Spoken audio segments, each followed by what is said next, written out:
ও আমার 30 নং ওয়ার্ডের ভাই ও বোনের, আসসালামু আলাইকুম। আমি দীর্ঘদিন রাজনীতি করছি, শ্রমিক দল, জেলায় ছিলাম, মহানগরে ছিলাম, ওয়ার্ডে ছিলাম। এখন আমি রাজপথে আগেও ছিলাম, আমি মামলা খেয়েছি, জেল খেটেছি, আর এখন আমি রাজপথে আছি। এই 30 নং ওয়ার্ডে কিছু দুষ্কৃতিকারী আছে, তারা এই আওয়ামী লীগ ফেসিবাদেরকে এই মার্কেটে উড়ে, বাজারে উড়ে, আমরা আগেও ভয়াবহ অবস্থায় ছিলাম, এখনো ভয়াবহ অবস্থা ছিলাম, কিন্তু আমাদের সাথে যদি নাসরিন ভাই থাকে আমরা কোনো ভয় পাবো না, ইনশাআল্লাহ আমরা এগিয়ে যাবো। তাদের দাঁত ভাঙা জবাব আমরা দিতে পারবো ইনশাআল্লাহ। বিগত দিনে দিছি, আর আগামীতেও দেব। রাজপথে আসি, রাজপথে থাকবো, এই বলে আমার বক্তব্য আমি শেষ করছি। আসসালামু আলাইকুম। বাংলাদেশ জাতীয়তাবাদী যুবদল 30 নং ওয়ার্ড যুবদলের সংগ্রামী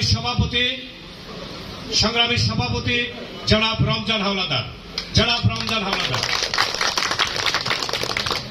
বিসমিল্লাহির রহমানির রহিম। সদস্য নবায়ন কর্মসূচি 2025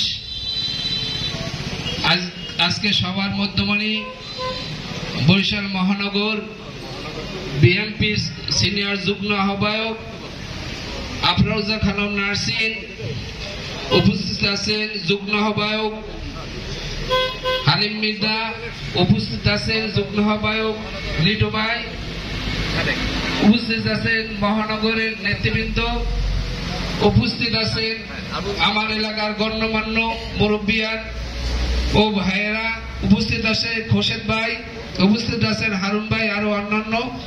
নাম নিতে গেলে অনেক সময় লাগবে, সেই জন্য আমি সংক্ষিপ্ত আকারে করে বলছি। প্রিয় ভাইয়েরা, আপনারা জানেন এই ফ্যাসিস্ট আওয়ামী লীগের আমলে আমরা কত নির্যাতিত হয়েছি।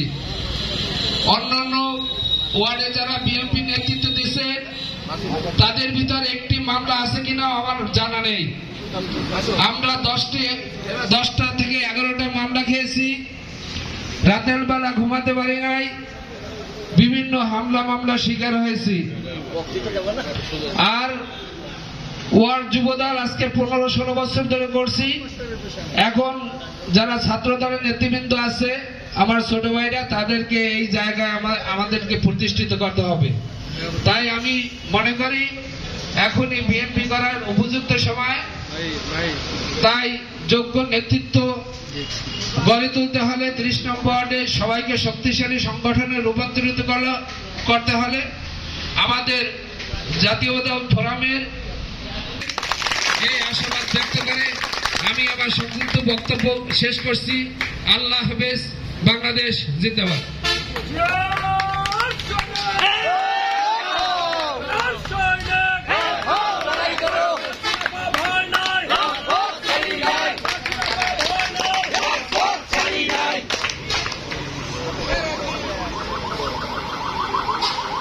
সংগ্রামী সাথীরা, এ পর্যায়ে আপনাদের সম্মুখে বক্তব্য রাখছেন বাংলাদেশ জাতীয়তাবাদী শ্রমিক দল 30 নং ওয়ার্ড